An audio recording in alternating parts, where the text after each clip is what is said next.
పక్కన నడిచే గొడ్డుకే ముళ్ళు గట్ట పోట్లు ఎక్కువ ఉంటాయి, పండ్లున్న చెట్టుకే రాళ్ళ దెబ్బలు ఉంటాయి. పని చేసేటోళ్ళకే ఇంకింత ఎక్కువ పని చెప్తారు.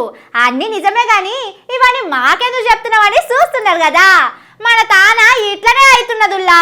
ఈడికే రేవంత్ సారు మస్తు బరువులు నెత్తి మీద మోస్తా అంటే ఇప్పుడు ఇంకొకరు కూడా అట్లనే అవుతున్నదట. జరా ముచ్చటేందో అరుచుకుందాం పాండ్రి.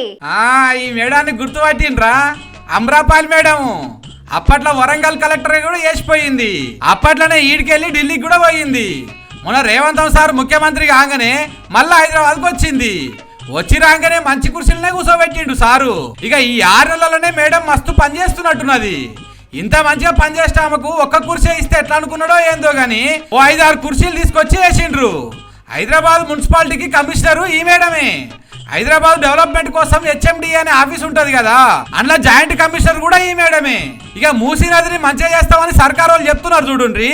ఆ పనులకు కూడా ఈ మేడమే డైరెక్టరు.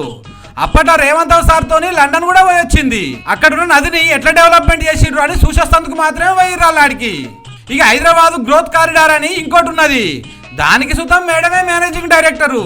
హైదరాబాద్ కు రింగ్ రోడ్ ఉన్నది కదా, దానికి సుతం మేడమే కమిషనరు. ఇట్లా మొత్తం 5 కొలువులు ఇచ్చిర్రు మేడానికి. మేడం కంటే ఎక్కువ రోజుల సంధి పనిచేస్తూ చాలా మంది ఉన్నారు, కానీ ఈ మేడాన్ని పిలిచి మరీ ఇస్తున్నారట కొలువులు. పెద్ద పెద్దోళ్ళని కాదని ఆమెకి చూడేందని పెద్దోళ్ళు చాలా మంది గరమవుతున్నారట. అయినా సర్కారు వాళ్ళు ఇంటలేరని అంటున్నారు.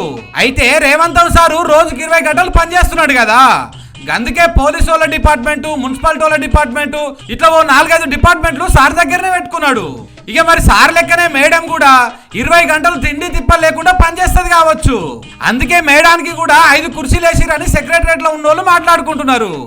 కానీ సారు మీరంటే అన్నింట్లో ఆరితేరున్నారు కాబట్టి నడుస్తుంది, కానీ మేడం ఒక్కతే గన్ని పనులు ఎట్లా చేస్తుంది చెప్పుండ్రి.